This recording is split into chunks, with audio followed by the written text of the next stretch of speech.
이번에 폭스콘 공장에서 농민공들이 담을 뛰어넘어서 고향에 들어갔지 않습니까? 네. 그런 거 보시면 공감하세요? 첫 번째는 지금 중국 경제에 대해서 어떻게 보세요? 제가 93년부터 직간접적으로 중국 업무를 시작했습니다만 저는 이제 뭐 제3국의 수출 이런 모델이 한중간 경제 주요 모델이 되어서는 안 된다고 보거든요. 우선 네. 한국 기업들이 예. 중국을 진출할 때 예. 뭐 2부 시작하겠습니다. 2부에서는 지금 중국 전역을 걸쳐서 지금 백지 시위가 일어나고 있습니다. 현재 중국에서는 코로나 상황이 신속하게 악화되고 있고요. 지금 누적 환자 수가 33만 1952명으로 나오고 있고요.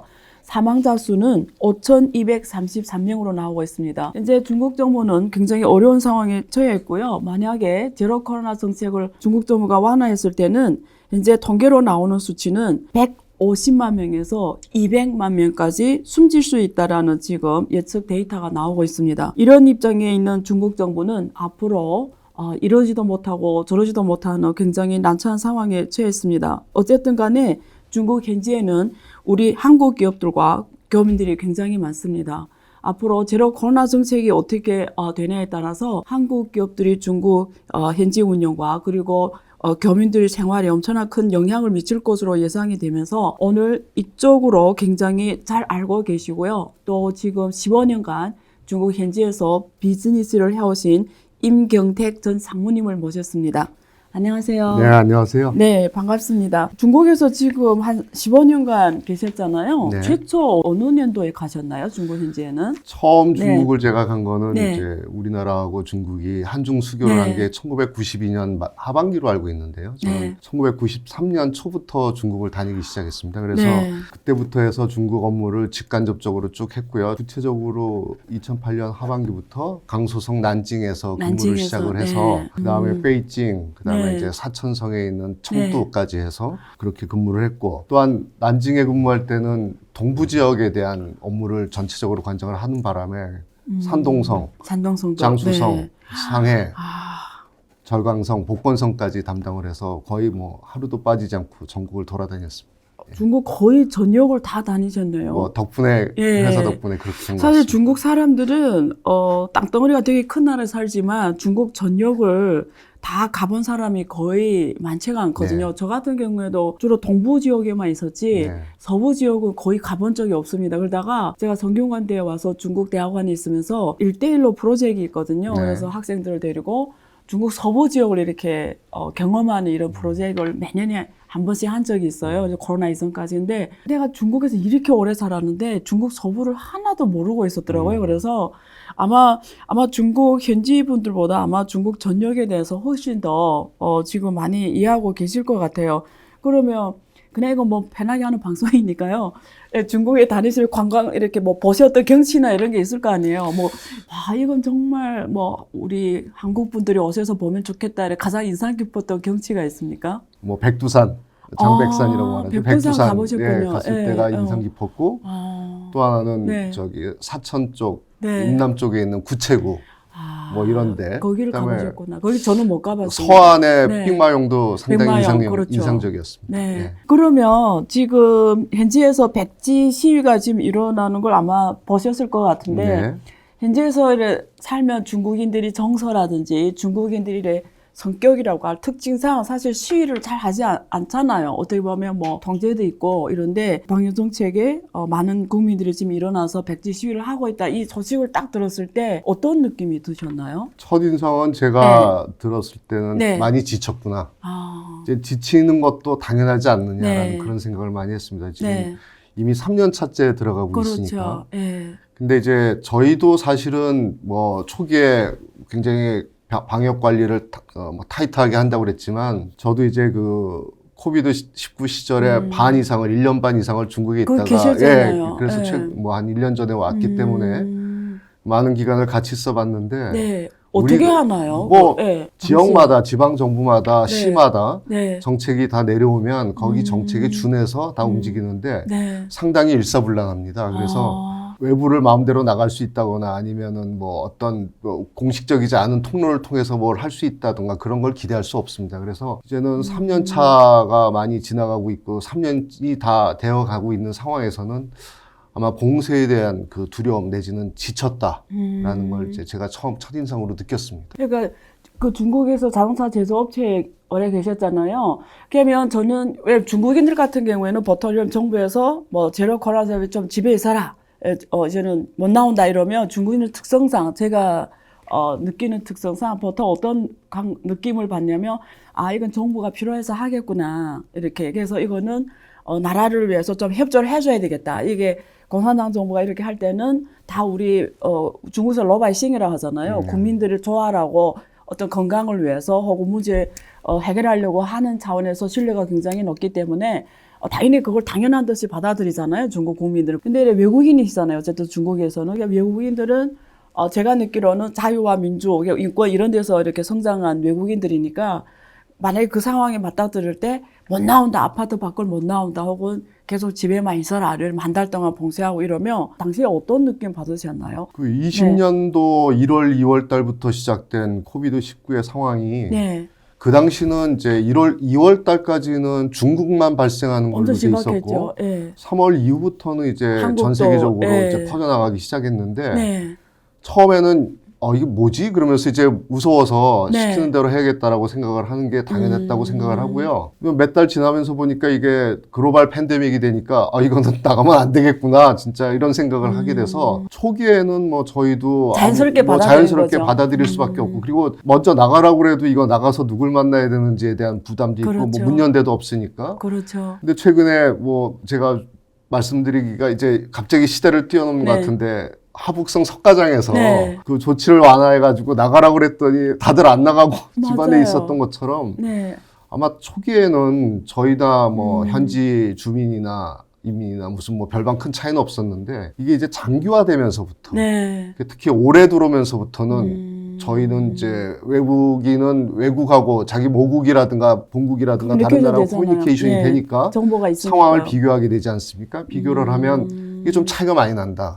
뭐 이런 걸 많이 느끼고 이게 너무 이건 과하지 않느냐라는 걸 생각을 한 적들은 있죠. 그러니까 뭐 외국 기업으로 현지에서 오래 계셨으니까 이번에 폭스콘 공장에서郑州,河南 郑州 그 폭스콘 네. 공장에서 농민공들이 그 자기네 이 폭스콘 공장에 코로나 환자 발생했다고 담을 뛰어넘어서 고향에 들어갔지 않습니까? 네. 그래서 그런 거 보시면 공감하세요. 농민공들이 왜 그 정도로 그렇게 코로나에 대해서 첫 번째는 불확실성에 대한 두려움. 그러니까 이게 도대체 무슨 상황인지에 대한 판단이 안 서는 거죠. 잘 모르니까요. 그다음에 네. 과거에 뭐 대학 기숙사에서 대학생들이 뛰쳐나온 거라든가 네. 상해가 전격적으로 봉쇄가 돼서 그 기간이 너무 장기간으로 가면서 고통스러웠던 여러 가지 뭐 뉴스라든가 이런 것들을 들어봤을 때 본인이 판단했을 때 이거 혹시 1, 2주가 아니라 올해 장기간 봉쇄가 됐을 때 난 어떡하나. 그다음에 그 이후에 더 이상한 격리 장소로 옮겨졌을 때 자기가 받는 불이익이 있지 않을까라는 그렇죠. 두려움. 그러니까 불신과 그 미래의 불확실성에 대한 두려움 때문에 도발적인 행동을 하지 않았나 저는 그렇게 생각을 합니다. 그렇죠. 보니까 그렇더라고요. 조금만 뭐 코로나 뭐 어쩌고 하면 그게 중국에서 방창이웬이라고 있잖아요. 네. 혹시 방창이웬 저는 못 가봤죠. 뭐 이렇게 보내는 거에 대해 굉장히 공포스럽게 생각하더라고요. 보니까 거기 방창이웬 저는 그림으로 봤는데 거의 그 뭐라고 수용소? 예, 좀 예. 그런 느낌이 나더라고요. 저는 이제 네. 에피소드가 있는 게 그 네. 정도도 아니고 네. 초기에 네. 저희 그 공장에 의심 환자가 한 명이 발생이 됐어요.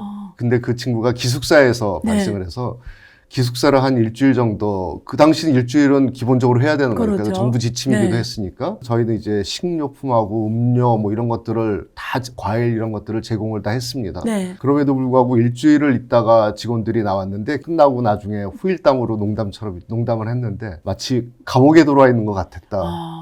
그러니까 사회와 급작스럽게 단절이 되고 자기가 자유롭게 할 수가 없으니까 그러네요. 못 나간다는 그 좁은 공간에 그렇죠. 있어야 된다는 그 공포. 그 두려움. 그래서 네. 앞으로 착하게 살아야겠다라고 농담하고 막 웃은 적이 있었습니다. 그래서 그러겠네요. 아마 이 폭스콘 사태에 대한 부분은 급여 문제라든가 무슨 뭐 조건에 대한 불일치 이런 것들도 있을 수 있으나 네. 가장 근저에 깔린 그 의식은 봉쇄에 대한 두려움, 이 봉쇄가 얼마까지 갈지 모르는 그런 불확실성하고 누가 얘기를 해줘도 그게 그렇죠. 신뢰가 그렇게 안 간다라는 것, 그렇죠. 그다음에 최근에 있었던 몇몇 사태에서 그분들이 느낄 수 있는 그런 판단, 네. 그런 것들이 아마 그런 결과가 나오지 않았나 저는 그렇게 추측을 합니다. 그래서 이번에 그 폭스콘 사태가 터지면서 그 허난 실정으로 그 정부가 갑자기 농민공들이 많이 돌아갔잖아요. 그 직원이 부족하니까 제가 알기로는 그 주변에 있는 농민공들한테 월급을 높게 줄 테니까 여기 정조 폭스콘이와 일을 해라고 다시 새로 모집한 걸로 알고 있거든요. 어떤 급료 조건이라든지 확실한 코로나에 대한 어떤 방역 정책을 약속하면서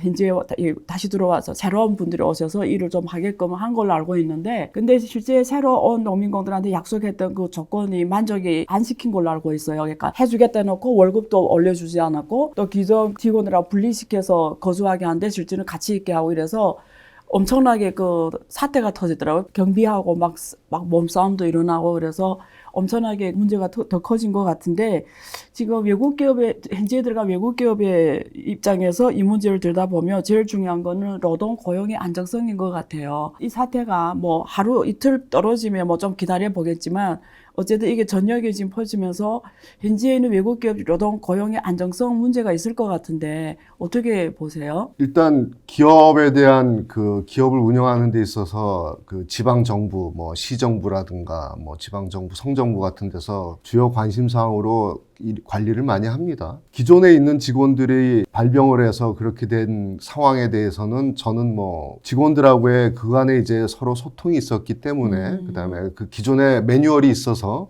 그 매뉴얼에 의거해서 했었기 때문에 큰 문제는 없었을 것 같은데, 새로 급작스럽게 고용한 직원들, 뭐 일부 얘기에 의하면 무슨 뭐 공무원들을 대체해서 집어넣었다는 그런 설도 있지만 저는 정확한 내용을 모르니까 거기에 네. 대해서 말씀드릴 수는 없습니다만은 네. 그 부분에 대해서는 팩트 확인이 안 돼 있기 때문에 제가 특별히 네. 그런 부분을 말씀드릴 수는 없습니다만은 외국 기업으로서 현지에서 어떤 이런 급작스러운 전염병 상황이 발생되는 경우에는 대부분의 외국 기업들은 다 매뉴얼을 가지고 있습니다. 그래서 가지고 있기 때문에 네, 인력 고용에 예. 문제가 없나요? 인력 고용의 문제는 사실은 최근에는 그렇게 큰 이슈는 되고 있지 않는 걸로 알고 있습니다. 특수한 뭐 이를테면 네. 애플같이 그 어떤 생산량에 대한 압박이 네.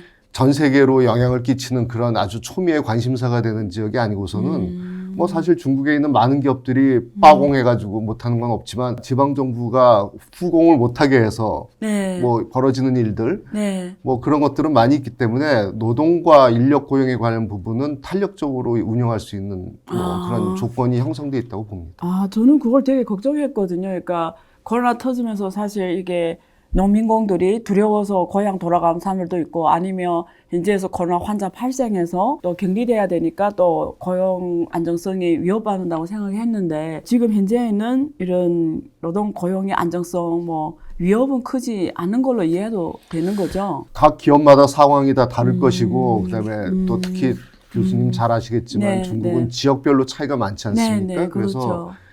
뭐 그거에 대해서 일괄적으로 일목요연하게 설명하기도 어렵지만 네. 최소한 외국 기업들의 경우에는 외자 기업이라든가 외자 합자 기업들의 네. 경우는 그런 상황이 발생됐을 때에 대한 매뉴얼은 있습니다. 그렇구나. 그러면 두 번째로 저는 외국 기업 입장에서 질문 드리고 싶은 게 물품 조달인 것 같아요. 부품 조달. 네. 제가 제 개인적으로 경험했던 거는 그게 베트남에 있는 업체인데요.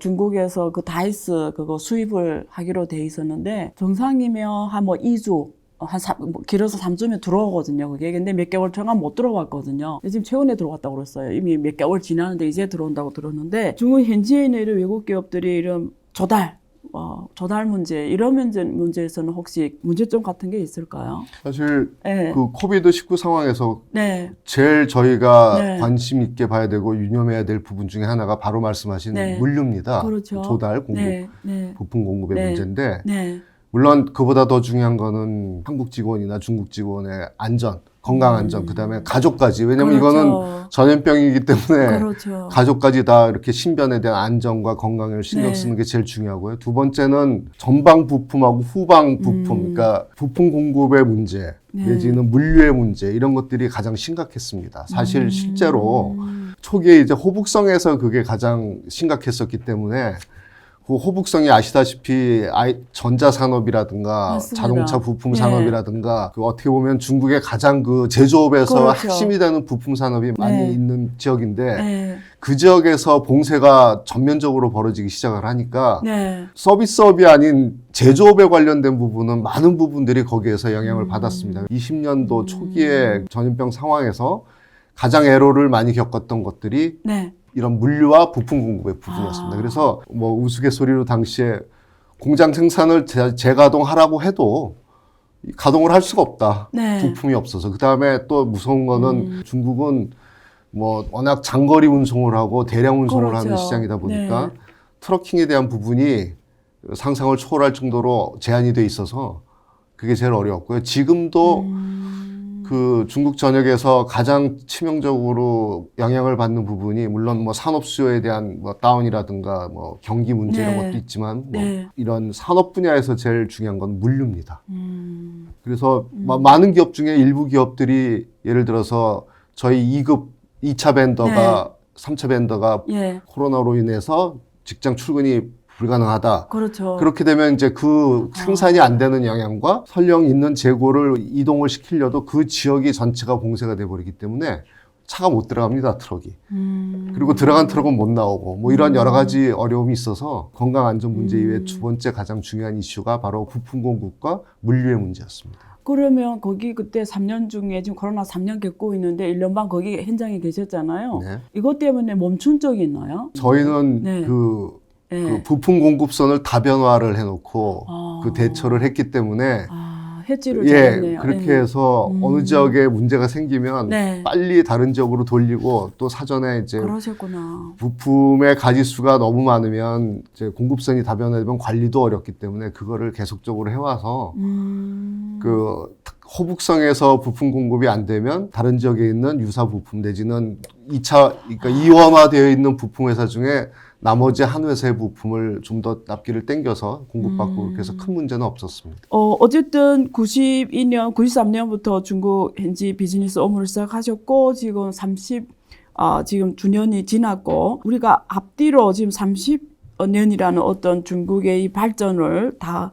보셨고 경험하셨고 이러신 것 같은데 전반적으로 봤을 때 중국 경제에 대해서 우리 사모님께서는 지금 뭐 초창 90년은 굉장히 중국이 뭐 거의 이제 사회주의 시장 경제를 시작하는 때고 2001년에 WTO 가입을 했고 2010년 넘으면서 2011년에 일본을 제치고 세계 G2로 성장을 했고 그 과정을 이렇게 쭉 이렇게 보시면서 함께 하시면서 지금 중국 경제에 대해서 어떻게 보세요? 뭐 첫 번째는 뭐 제가 93년부터 직간접적으로 중국 업무를 시작했습니다만 그 당시는 직접 북경이나 상해로 들어갈 수 없어서 홍콩을 통해서 들어가는 그런 당시에는요. 루트였었고 지금 외국인은 런민비를 쓸 수 없고 태왕권이라는 걸 가지고서 이제 그 화폐를 받아서 뭐와 뭐의 대항권이었나요? 그러니까 그 태왕권이 달러와 태환을 해서 네. 그 달러를 다시 그 외국인의 고정 환율을 적용해서 런민비를 살 수 있는 그런 그러니까 일반 국민들이 인민들이 가지고 있는 런민비에 대한 네. 가치가 아니고 저희는 네. 외국인으로서의 가치로 해서 맞아요. 그때 당시에 그런 환율이 일이 두 가지 있었습니다. 환율이었습니다. 예. 그래서 저희는 그때부터 시작을 했었는데 갑자기 30년 전에 한중국교가 수교가 되면서 네. 새로운 큰 시장이 바로 옆에 열린 거 아니었겠습니까? 그래서 네. 이제 너도 나도 이제 본물처럼 뚝이 터져서 물이 쏟아지니까 이제 거기로 막 들어가는 그런 분위기였는데 초기에는 우스갯소리로 13억, 12억 인구의 10%한테만 양말 한 짝씩 팔아도 이렇게 그렇죠. 판다 뭐 이런 그렇죠. 얘기로 해서 단순하게 생각하고 굉장히 낙관적이고 희망적으로 해서 들어갔었고 당시에는 중국이 개방 초기에 있었기 때문에 이런 소비재라든가 제조업에 있어서의 그 서방 산업국가하고의 차이가 좀 많이 있었습니다. 굉장히 컸죠. 굉장히 네. 커서 네. 그런 부분에서의 차이 때문에 마치 지금 우리가 특별한 전략이라든가 준비 없이 들어가도 뭐 다 우리 물건이 잘 팔리는 것 같고 그다음에 내가 팔려고 나서지 않아도 와서 사겠다고 줄 서고 뭐 이런 일이 있었고 또 하나는 중국이 개혁 개방을 한 이후에 지금 그 최근까지 2015년, 17년까지 아주 고도의 경제 성장을 해왔습니다. 네. 그 고도의 경제 성장을 해오면서 시장 파이가 커지니까 거기서 얻는 혜택도 많았고 물론 이거는 우리나라만의 문제는 아니고 또 중국이 혜택이 제일 컸고 우리도 있고 뭐 미국, 일본, 독일도 다 큰 혜택을 받는데요. 성장기에 같이 동반해서 성장하는 그런 시간을 가졌었는데 지금은 이제 성장률도 4%대 이하로 떨어질 거로 예상이 되고 네. 그런 와중에 예전에 그런 고도 성장의 파라다임을 가지고서 네. 현지에서 경영을 하기에는 많이 어려움이 있을 거다, 우리 기업들이. 네. 그래서 물론 많은 기업들이 그거에 대해서 대비를 하고 네. 연구를 해서 새로운 방향으로 파라다임을 바꾸고 네. 그 마케팅을 다시 한다거나 그런 걸 하고 있습니다만 중국의 성장으로 인한 여러 가지 수확을 이제는 좀 더 분석적으로 해서 전문가들을 통해서 향후에는 좀 더 세심하게 대처를 해야만 우리도 더 좋을 거 아닌가라는 그런 생각을 하고요. 저는 어쨌든 중국 경제를 분석하고 스터디하고 이런 사람이잖아요. 저하고 다르게 현장에서 실제 업무를 하시는 분이니까 중국 성장의 원인에 대해서 한마디로 말씀하신다면 고속 성장 해왔잖아요. 어쨌든 그 가장 중요한 원인이 뭐라고 생각하세요? 결과를 놓고서 우리가 네. 분석을 할 때 네. 뭐 여러 가지 시각에 따라서 이제 네. 분석을 할 수 있는 그런 네. 방법이 있는데 네. 현장에서 네. 일했던 뭐 네. 그런 사람 입장에서 단순하게 생각을 한다면 네. 첫 번째는 이제 중국의 정책 부분에 대한 부분이 로드맵이 잘 갖춰져 있고 계획적이지 않았나 뭐 그런 생각이 하나가 들고요. 두 번째는 미국의 협조가 있었지 않았나라는 생각을 합니다. 당시에 개혁 개방을 할 수 네. 있도록 투고 WTO에 가입을 할 수 있도록 적극적으로 그렇죠. 지원을 해주고 그래서 세계가 글로벌라이제이션이 되면서 중국이 해야 될 역할이 분명했던 것 같고 네. 그래서 그 분명한 역할을 서방 세계 미국이나 유럽이나 네. 아시아 국가에 많이 그거를 네. 실행을 해서 네. 중국의 고도 성장이 있었던 걸로 네. 보고요. 또 하나는 그런 고도 성장을 하는 데 있어서 그 기존의 실력이랄까 아니면 기술 수준이 네. 미흡하다는 거를 잘 알고 그거를 이제 외자 유치 내지는 외국 기업의 유치를 통해서 실력을 배양을 했던 것 같습니다. 네. 그래서 저는 예전에 한 5, 6년 전에 그 서울대 공대 교수분들 25분이 쓴 그 축적의 시간이라는 책이 네. 있습니다. 그 네. 책을 굉장히 감명 깊게 읽었는데 네. 서양의 그 자본주의가 발전해 산업이 발전하던 과정에서는 그 시간의 그 축적을 통해서 발전을 했는데 이번에 중국은 이런 수직적인 시간의 축적보다는 수평적인 동시에 여러 가지를 다 하면서 거기서 생존되는 것들을 골라서 그거를 장려하고 튀어나가는 그런 또 다른 축적. 그러니까 축적의 시간과는 반대되는 개념이지만 어쨌든 대규모로 큰 효과를 얻을 수 있는 그런 플랫폼이 있었기 때문에 가능했었던 것 같고요. 기술적인 부분에서는 유일하게 부동산을 가지고서 자본을 일으키는 그러한 정책이 뭐 지금은 그것 때문에 많이 고생을 할 걸로 예상이 되지만 그 당시에는 아주 그 정책이 히트가 아니었나 획기적인 작품이 아니었나 그렇게 생각을 합니다. 그러면 미래를 한번 중국의 경제의 미래를 전망해 보면 현재 특히 제로 코로나 정치하면서 전반 투자, 소비, 수출이 다 지금 어려움을 겪고 있는데 미래 중국이 한국에 굉장히 중요하잖아요. 어차피 이웃 국가고 또 중국이라는 시장이 한국에는 앞으로도 같이 가야 되는 시장이고 그런 면에서 지금 말씀하신 정책 그리고 이런 글로벌 환경 그리고 기술 이 세 가지 차원에서 변화된 게 있습니까? 미래 중국 경제를 전망하면 어떻게 보세요? 제가 무슨 업종을 할 것인가에 네. 따라서 많이 틀릴 거라고 생각이 됩니다. 중국 내수를 한다고 하면 어떤 게 좋을까요? 중국 내수를 하게 되면은 예전에는 네. 불특정 다수들이 네. 고객이 되는 네. 소비자가 되는 그런 산업에 들어가서 물량 측면, 그 수적 증대 측면에 대한 Q에 대한 측면을 많이 네. 보고서 사람들이 그거에 대해서 관심을 갖고 그쪽 분야를 했습니다만 이제 중국의 대부분의 산업 분야에서의 기술 수준이 네. 상당히 올라와 있고 일부는 뭐 전 세계에서 가장 네. 탑5 안에 들어가거나 그런 부분들이 종종 생기고 많이 있기 때문에 그냥 불특정 다수를 생각하는 소비재를 파는 기업에는 우리가 들어가서 하기에는 기울어진 운동장에서 경기하는 것 같은 상황이 되니 그러지 말고 차별화돼 있거나 고급화돼 있거나 어떤 네. 특히 니치 마켓에 해당하는 부분에 대해서 그러니까 충성 고객을 확보할 수 있는 그런 부분에 대해서 사업을 하면 그 자기네 기업이 가지고 있는 어떤 특징을 잘 발휘할 수가 있다 그러면 내수 시장에서는 아직도 큰 기회가 있다고 생각을 합니다. 예를 들면 뭐 의료기구가 있잖아요. 네. 헬스 의료기기라고 해야 되나. 예를 들면 그런 거를 예를 들 수 있을까요? 뭐 시장을? 그런 것도 가능하고요. 네. 그 가능한데 이제 네. 우리가 거기서 고려해야 될 네. 부분은 네. 어느 시장이나 내가 어떤 히트폼을 내면 네. 그거를 따라오는 팔로워들이 패스트 팔로워들이 많습니다. 그렇죠. 그리고 중국은 그 부분에 있어서는 굉장히 그 패스트 팔로워가 많기 때문에 그냥 가지고 가가지고 그 물건만 놓고 장사를 하겠다, 사업을 하겠다 그러면 조만간 그 로컬 지역의 실력자가 유사한 제품으로 승부를 하기 때문에. 승패가 갈리는 그런 상황이 있기 때문에 네. 그런 부분에 대해서도 뭐 아이템 자체는 굉장히 좋은 아이템일 수 있는데 네. 이런 아이템을 현지에서 어떻게 운영하느냐에 대해서는 네. 그 어떤 별도의 고민과 그다음에 방어 조치, 그다음에 2단계, 3단계의 그런 어떤 대책이 시나리오가 있어야 될 거라고 생각을 합니다. 중국 현지에서 생산을 해가지고 제3국에 수출하는 이런 모델이 사실 1992년 이후 한중 간의 주요 협력 모델이라고 생각합니다. 한국의 대기업들이 기술과 자본을 갖고 들어가서 중국에서 공장을 만들어서 생산해서 한국 국내에 재팔거나 아니면 세계 시장에 수출하는 이런 게 한중 간의 경제 협력의 주요 모델이라고 저는 생각하고 있고요. 그게 사실 2008년 금융위기를 거치면서 유럽 경제 위기가 왔고 또 글로벌 금융위기도 왔고 하면서 저는 해외 시장이 죽으면서 이제는 한국 기업들이 중국 현지 내수 시장을 공략해야 된다고 생각했는데 저는 2011년 이후 한국 기업들이 거기에 대한 변화를 저는 못했다고 생각하거든요. 그래서 원래는 2010년 이후로는 오히려 현지 시장을 공략하는 쪽으로 한국 기업들이 전략을 좀 바꿨으면 좋았을 텐데 지금까지도 한중 간의 기업들의 협력이 중국을 생산 공장으로 주로 쓰고 제3국에 재수출한 모델이 지금도 계속 이루어지고 있다고 저는 보거든요. 사실 그게 저는 이제 그렇게 되면 안 된다고 생각하는데요. 그래서 그런 면에서 지금 한국 기업들이 중국 현지 시장에서 굉장히 떨어지면서 베트남이라든가 지금 인도라든가 이런 다른 나라를 또 생산공장을 생각하고 있는 것 같은데 저는 그 상무님하고 이야기 나누면서 인상 깊었던 게 90년 수교하면서 이 갑자기 열린 큰 시장 앞에서 한국 기업들이나 이런 기업들이 전략을 갖고 간 게 아니고 너무 낙관적인 전략을 가지고 갔다고 표현해도 네, 될까요? 큰 전략을 짜고 간 게 아니라는 거죠.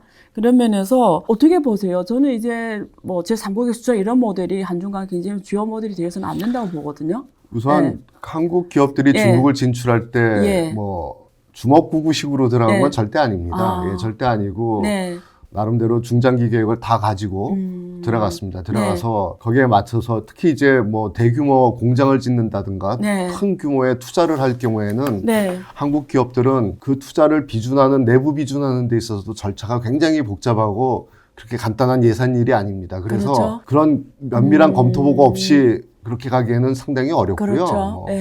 그래서 들어갔는데 문제는 제가 보기에 30년이라는 시간에서 우리가 일반적으로 한중 수교 30년에서 얻은 거 그러면 교역량이 증가되고 그다음에 GDP가 다 양쪽이 성장되고 문화 교류가 활발해지고 이런 낙관적인 부분도 있고 부정적으로는 국민 감정의 변화가 미묘하게 생기기 시작하고 그다음에 경제가 너무 일방적으로 한쪽에 몰리는 거에 대한 경고가 있고 이런 것들이 있는데 제가 보기에 가장 우리가 기억을 해야 되는 거는 개인과 기업들의 어떤 세계관에 대한 변화를 준 기간이었다라는 생각을 합니다. 솔직히 1990년대 이전까지만 해도 한국에서는 미국, 유럽, 일본, 중동 그 정도가 이제 가장 중요한 그 해외 시장이었다라고 생각을 했는데 중국하고의 그 교역을 시작하고 사업을 하면서부터 그 이후에는 이제 러시아도 진출하고 중앙아시아에도 들어가고 생각하지 않았던 제3세계로 많이 나가기도 하고 나중에 이제 남방까지도 들어오고 이렇게 됐지만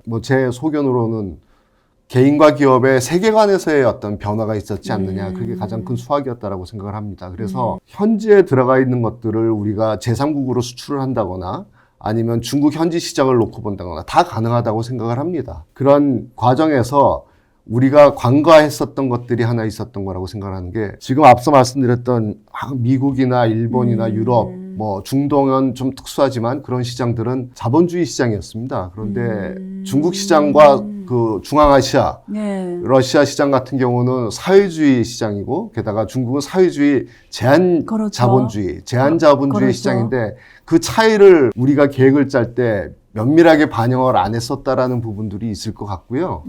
그 다음에 세계 정세가 이렇게 급변하면서 거기에 대한 대처를 하는 데 있어서 기업들은 조금 애로가 있었지 않나라는 그런 생각을 합니다. 그래서 저는 우리 기업들이 중국 내수 시장을 봐야지 왜 수출을 하려고 그러느냐 아니면 내수 시장은 중요하지 않고 거기서 협력해서 제3국으로 나가야 되지 않느냐 여러 가지 의견들이 있습니다만 그건 각 기업들의 처해진 상황에 따라서 좀 다를 수 있다라고 생각을 합니다.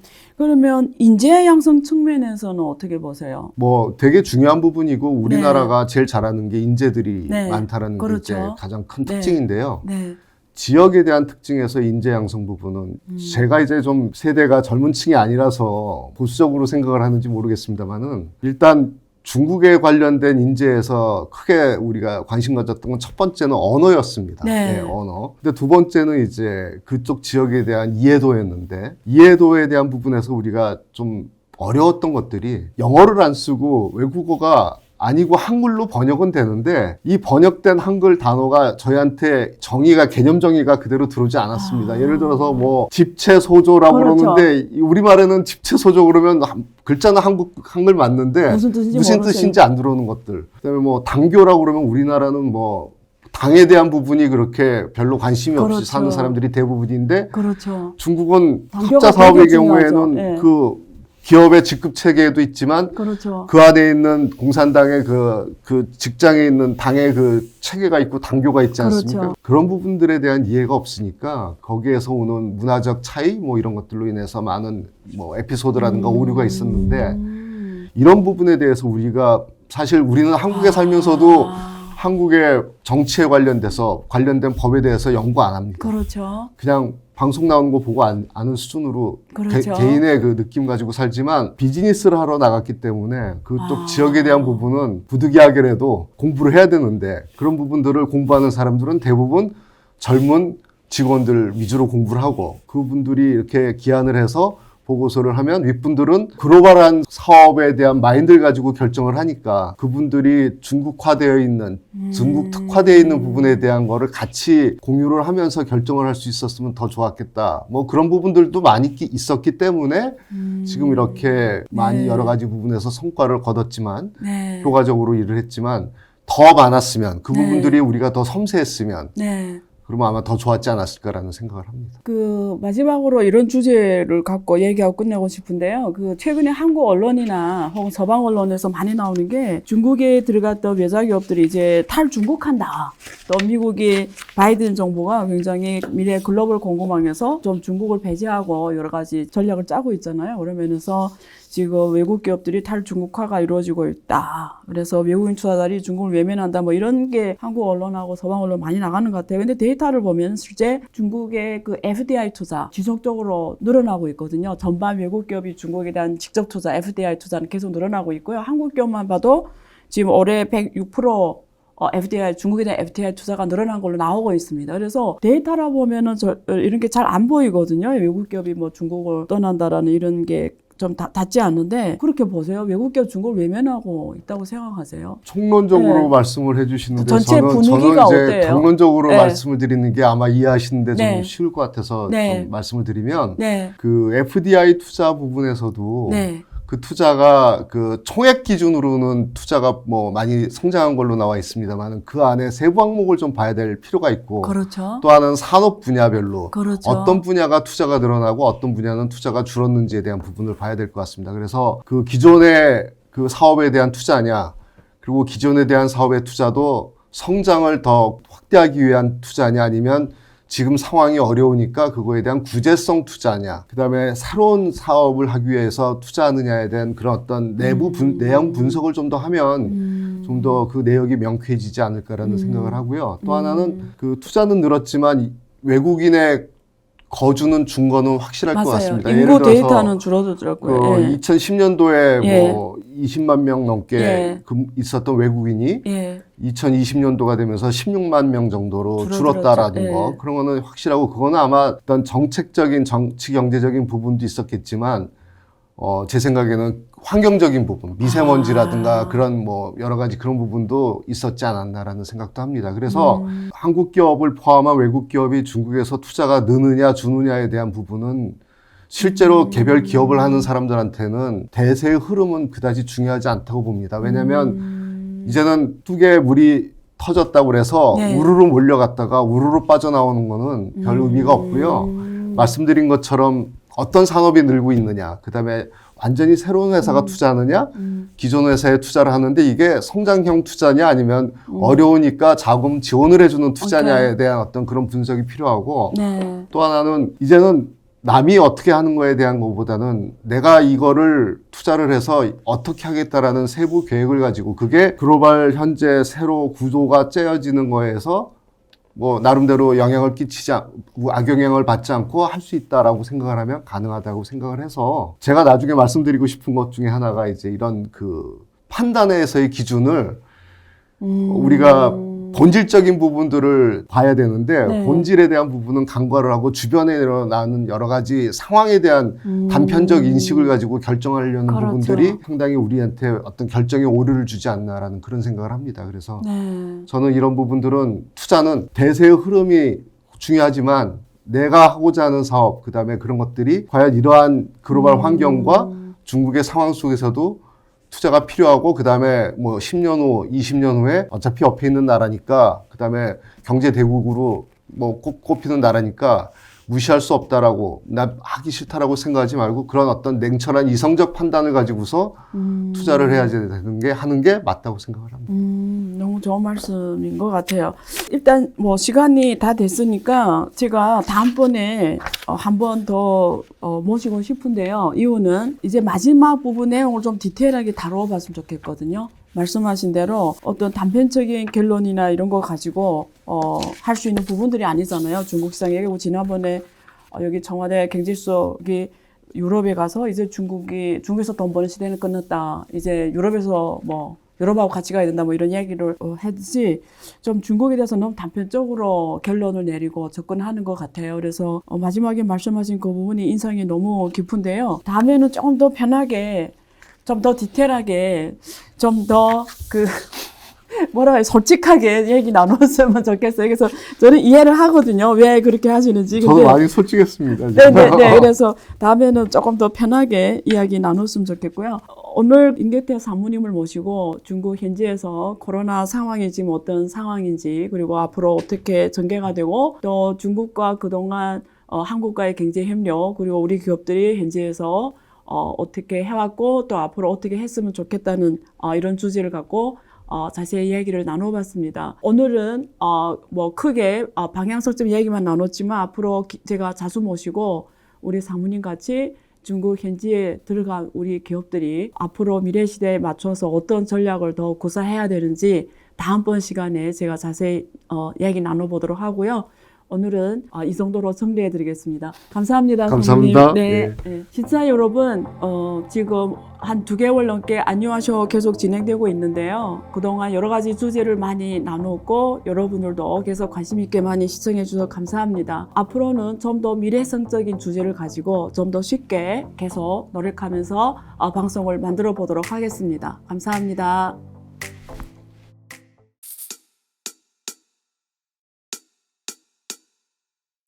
지금은 현명한 지혜가 필요한 시점입니다.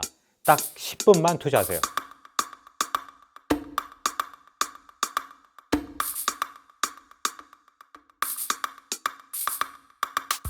제 영혼을 갈아 넣었습니다.